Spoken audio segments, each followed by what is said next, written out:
اللہ رب العالمین نے ان جیسی عبادت کسی کی نہیں بتائی.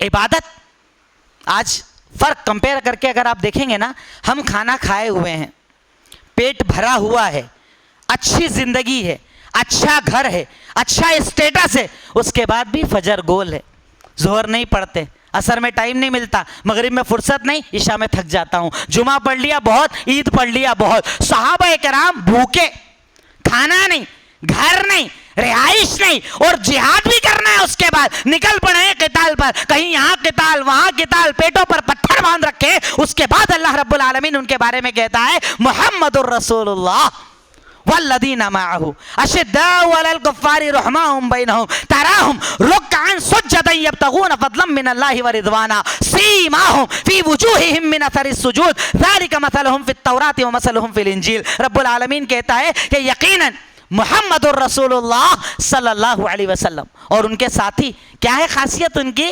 اشداء علی الکفار. جب کفار کے مقابلے کی بات آ جائے نا بڑے شدید ہو جاتے ہیں, اور جب مومنوں کے درمیان کی بات آ جائے بڑے رحیم ہو جاتے ہیں, بڑے نرم دل ہو جاتے ہیں. اور ہم لوگ جسٹ اپوزٹ, غیروں کے سامنے آواز نہیں نکلتی, بزدلی, ساری جتنی بزدلی جتنی منافقت ہو سکتی ہے نا ان کے قدموں میں لے جا کر ڈالتے ہیں, اور اپنے محلے میں سارے پہلوان اور شیر بنے گھومتے ہیں, لڑائیاں کرنا, جھگڑے کرنا, پریشان کرنا, رشتہ داریاں توڑنا, تعلقات توڑنا. ہمارے یہاں پہلوانی کا کس جگہ کو کھڑا نہیں بنایا گیا, ارے مسجدوں تک کو کھڑا بنا دیا گیا.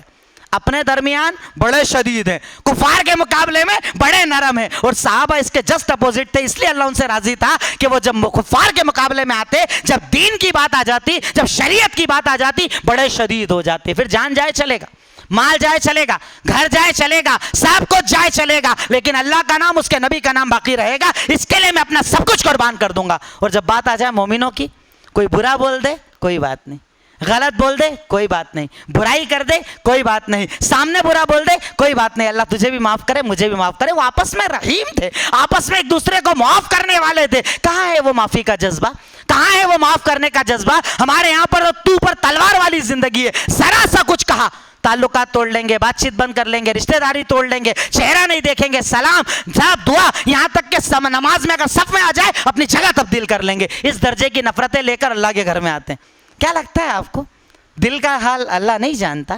ارے وہ تو علیم بذات الصدور, تیرے سینے کے راز کو جانتا ہے. تو کیا لے کر یہاں آیا ہے اللہ جانتا ہے. ارے اس جگہ تو دل کو صاف کر لے. تو عبادت جب کرتا ہے, صحیح بخاری کی وہ مشہور روایت حدیث جبرائیل کہ تو خود کہتا ہے, تو خود جانتا ہے, ان تعبد اللہ کانک تراه فإن لم تكن تراه فإنه يراك. اللہ کی عبادت ایسے کر گویا تو اللہ کو دیکھ رہا ہے, اللہ تجھے دیکھ رہا. پھر بھی دل میں حسد, کینہ, کپٹ, بغض, کسی کو مٹانے کی سازش. ارے مومنوں کے لیے رحیم بنو, آپس میں رحیم بنو, معاف کرنے والے بنو. یہ میرے نبی اور میرے صحابہ کا کردار ہے کہ وہ آپس میں بڑے رحیم, بڑے معاف کرنے والے, بڑے رحم کرنے والے. اور اس کے بعد اللہ تعالیٰ نے کیا کہا, ان کی عبادت بتائی. ایسا نہیں کہ بھوکے ہیں تو عبادت چھوڑ دیں, جنگ میں ہیں تو عبادت چھوڑ دیں, اتنا بڑا کام کر رہے, اللہ کے راستے میں قتال کر رہے, دین کا نام روشن کر رہے, چلے گا 2-4 نماز. تو ایسا بولے کیا صحابہ کرام؟ اس کے بعد بھی پڑھ رہے ہیں. یہاں پر تو کوئی دین کا کام نہیں ہے, کوئی اچھائی نہیں ہے, کوئی ایمان نہیں ہے, کوئی نیکی نہیں ہے, اس کے بعد بے نمازی ہیں. اللہ نے ان کی نشانی کیا بتائی؟ سیماہم فی وجوہہم من اثر السجود. ان کی پہچان, ان کی نشانی, ان کی علامت جس سے صحابہ کو پہچانا جاتا تھا وہ کیا تھی؟ ان کے سروں پر سجدے کے نشان نظر آتے تھے. سیماہم فی وجوہہم من اثر السجود. اور اس کے بعد یہ نہیں کہا کہ صرف قرآن میں کہا ذالک مثلہم فی التوراۃ ومثلہم فی الانجیل. یہ ان کی مثال اللہ نے تورات میں پہلے ہی بتا دی تھی کہ نبی کے ساتھی ایسے ہوں گے, انجیل میں پہلے ہی بتا دیا تھا کہ ایسے عبادت کرنے والے ہوں گے, یعنی وہ عبادت میں بھی بڑے آگے ہوں گے. تراہم رکعا سجدا یبتغون فضلا من اللہ ورضوانا. آپ جب انہیں دیکھو گے نا, کوئی رکوع میں نظر آئے گا, کوئی سجدوں میں نظر آئے گا. اور کیا کرنا ہے؟ تراہم رکعا سجدا یبتغون فضلا من اللہ ورضوانا. جہاد کر رہے ہیں, قتال کر رہے ہیں, دین کا نام روشن کر رہے ہیں, اس کے بعد بھی رکوع سجدے میں کہہ رہے ہیں اللہ اپنا فضل دے دے, اللہ انعام دے دے, اللہ راضی ہو جا, اللہ معاف کر دے. اتنے عمل کے بعد بھی رب سے مانگ رہے, رب کو پکار رہے.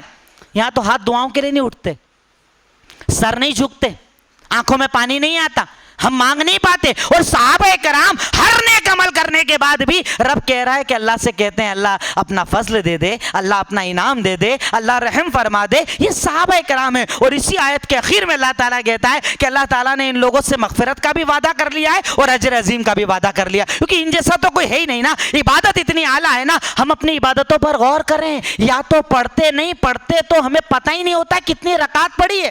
امام سلام پھیرے تب پتہ چلتا ہے 4 رکعت کمپلیٹ. گھر مکان دکان, یہ ٹینشن وہ ٹینشن, یہاں جانا وہاں آنا, یہ کروں گا وہ کروں گا. ارے یہ عبادت کی روح ہے, یہ عبادت ہے جو عبادت صحابہ کرام کرتے تھے. اس لیے اللہ ان سے راضی تھا کہ وہ ایسی عبادت کرتے تھے جیسی عبادت ہم نہیں کر سکتے. It's Al Fajr Educational Foundation presentations.